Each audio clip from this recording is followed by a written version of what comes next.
Assalamualaikum warahmatullahi wabarakatuh. Selamat ketemu lagi anak-anak di tahun ajaran baru 2020-2021 yang ketemunya di kelas yang berbeda. Kalau tahun lalu ketemu di kelas 10, tahun ini ketemu di kelas 11. Pertama saya ucapkan selamat dulu untuk kalian yang telah berhasil di kelas 11, karena kenyataannya ada temanmu yang harus tertinggal di kelas 10 ya. Makanya untuk kalian yang sudah di kelas 11, selamat, lebih bersemangat lagi, lebih bersungguh-sungguh untuk bisa lebih baik lagi setiap kegiatan. Tentu tidak lupa kita berdoa agar apa yang kita kerjakan bermanfaat, berhasil dengan baik. Kita berdoa dulu. Berdoa menurut agama dan keyakinan kita masing-masing, dipersilahkan.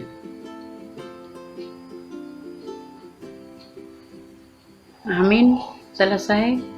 Kita lanjutkan untuk kalian lebih bersemangat lagi. Tentu saya tidak jemu-jemunya akan mengingatkan di kelas 11 ini berarti kalian tidak lama lagi akan mampu menyelesaikan program belajar kalian di SMK 3.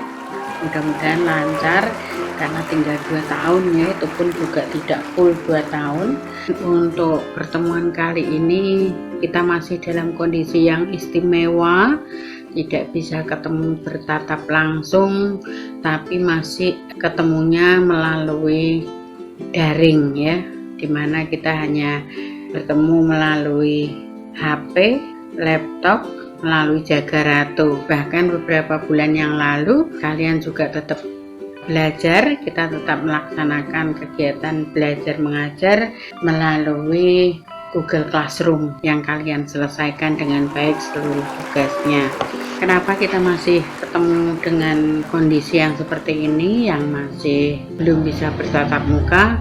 Tentu tidak terlepas dari upaya pemerintah untuk bisa menyelesaikan masalah yang ada tentang pandemi COVID-19 ya. Dan kalian pun belajar di sekolah, khususnya saat kalian di lahan, datang ke sekolah itu pun belum full semua temanmu, tapi masih kita ambil 6, 7 dari semua siswa, sehingga kalau yang datang ke sekolah berarti praktek lahan atau praktek tanganan tanaman itu hanya 7-6 anak, dan kita tetap memperhatikan protokol kesehatan, yaitu kalian datang ke sekolah menggunakan masker. Sebelum memasuki lingkungan sekolah, kalian disambut oleh petugas gugus COVID di sekolah kita,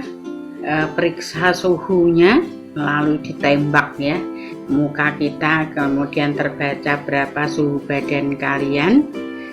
Kemudian tidak lupa juga sebelum sampai di tempat pembelajaran sudah harus cuci tangan yang disediakan oleh sekolah dengan sabun dan air mengalir.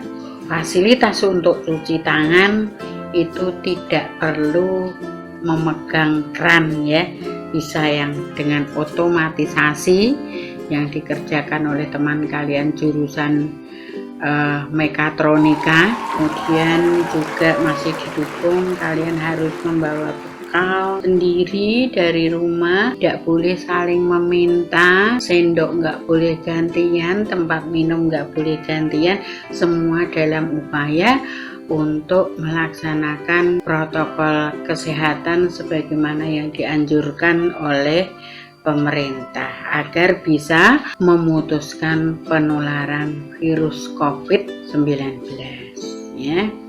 Paham ya, dan tidak jemu-jemunya Bapak Ibu guru akan selalu mengingatkan kalian. Kemudian mulai hari ini kalian harus membiasakan diri baik belajar di rumah maupun di sekolah tetap mematuhi semua peraturan dan ketentuan sekolah.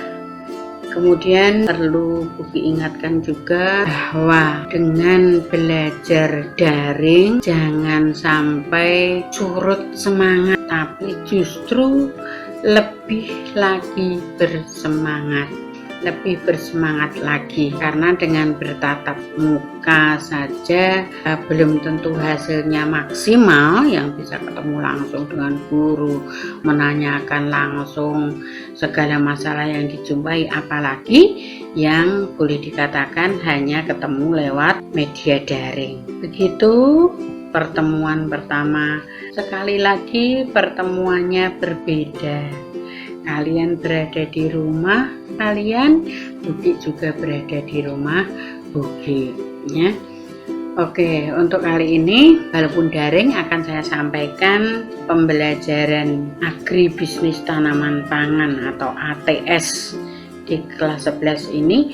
Hari ini kita akan membahas kompetensi dasar yang pertama. Nanti bisa kalian lihat di situ di PowerPoint yang akan Buki sampaikan, ya, yaitu KD-nya tentang mengidentifikasi tanaman sayuran sesuai dengan ruang lingkup dan syarat tumbuhnya, melaksanakan identifikasi tanaman sayuran. Kemudian tujuan dari mata pelajaran atau kompetensi dasar ini adalah yang pertama, setelah pembelajaran selesai kalian mampu mengidentifikasi sayuran berdasarkan kelompok, ya, mengelompokkan sayuran berdasarkan ruang lingkup dan syarat tumbuhnya. Kemudian mampu mengelompokkan sayuran berdasarkan bagian yang dikonsumsi, nuliskan atau kalian tahu nama-nama Latin dari sayuran atau tanaman sayuran yang sudah kita pelajari hari ini. Kemudian yang perlu kalian tahu, di kelas 10 kemarin KKM kalian cukup 75, di mana kalian mendapatkan nilai 75 berarti dianggap sudah tuntas. Sekarang di kelas 11 tentu KKM-nya akan berbeda, yaitu kalian akan lebih tinggi lagi KKM-nya. KKM kalian 79. Kenapa demikian? Karena di setiap jenjang tingkatan yang lebih tinggi tentu kalian juga diharapkan punya kemampuan yang lebih dari sebelumnya. Kemudian bagaimana perjanjian kontrak? Di dalam KBM pun ada perjanjian kontraknya. Yang pertama, kalian harus bisa mengikuti program pembelajaran daring ini sesuai waktu dan jadwal yang sudah ditentukan, dan tidak boleh meninggalkan sebelum durasi waktunya selesai. Kemudian ketika kalian belajar luring atau di luar jaringan bertatap muka di lahan ataupun dimanapun, kalian diharapkan bisa 95% hadir, yang dimana 5%-nya saja kalian boleh tidak hadir. Kalau alasannya sakit, izinnya harus dilengkapi surat dokter. Kalau kepentingan keluarga, surat izinnya tertulis, ditandatangani oleh orang tua, dilampiri KTP atau fotokopi KTP. Kemudian kalian harus mengerjakan seluruh tugas yang diberikan, dikerjakan dengan baik dan benar, tepat waktu. Kalau kalian tepat waktu dalam menyelesaikannya, ada satu bonus nilai tambah untuk kalian. Oke, untuk kalian yang masih di ATPH, tidak jemu-jemunya Buki selalu mengingatkan bahwa jurusan ATPH itu jurusan yang hebat, ya, karena cocok dengan kondisi negara Indonesia yang agraris.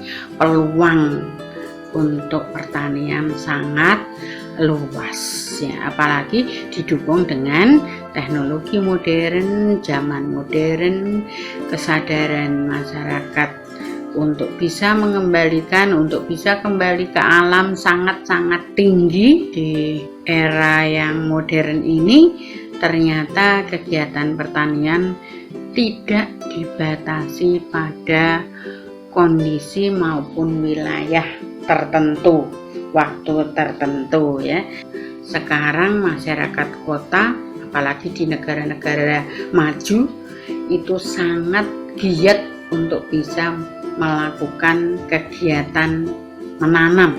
Nah, bagaimana dengan kondisi alamnya? Di kota nggak ada yang bisa dicangkul, dibajak di traktor ya. Ternyata pakai media tanam yang lain bisa, karena didukung oleh teknologi yang sudah maju.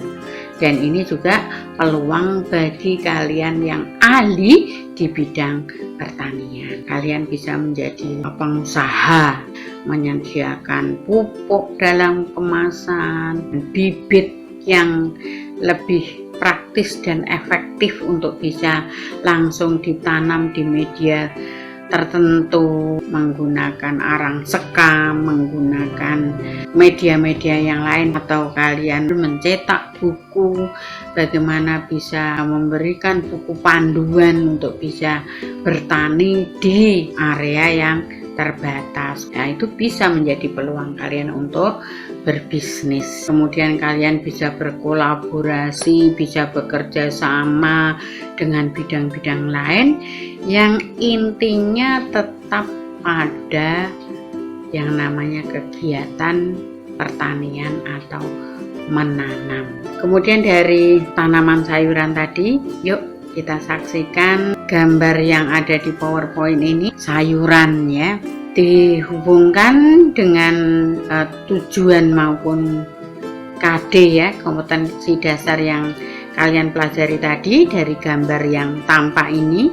Macam-macam sayuran yang ada di gambar itu, ada kacang panjang, cabai, tomat, kol ya, dan apalagi itu Jepang ya, banyak macamnya. Dari gambar itu kalian hubungkan dengan tujuan belajar kita, berarti kalian kelompokkan bagian yang dikonsumsi ya.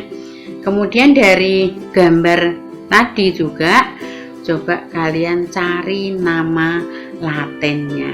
Tugas yang lainnya, carilah minimal 20 jenis sayuran lagi di lingkungan sekitar tempat tinggalmu. Sebut nama sayurannya, sebut nama latennya, kemudian kelompokkan ruang lingkup dan syarat tumbuhnya, kelompokkan bagian yang dikonsumsi. Itu tugas kalian untuk saat ini. Untuk hari ini kita sampai di sini dulu. Untuk hari ini bisa kita simpulkan bahwa seluruh jenis tanaman sayuran bisa dikelompok-kelompokkan sesuai dengan ruang lingkup dan syarat tumbuhnya, dan sesuai bagian yang dikonsumsi, serta bisa cari nama latennya. Tugas dikumpulkan 2 minggu dari sekarang. Waktu 2 minggu saya kira sudah terukur dan cukup. Juga perlu saya ingatkan, lebih cepat lebih baik. Oke, sampai ketemu pertemuan berikutnya. Saya akhiri sekian dulu. Jangan lupa kita jaga kesehatan kita masing-masing dengan cara mengikuti protokol pencegahan COVID-19 pada setiap kegiatan kita sehari-hari. Saya akhiri sekian. Wabillahi taufiq wal hidayah. Wassalamualaikum warahmatullahi wabarakatuh. Sampai jumpa Nana. Terima kasih.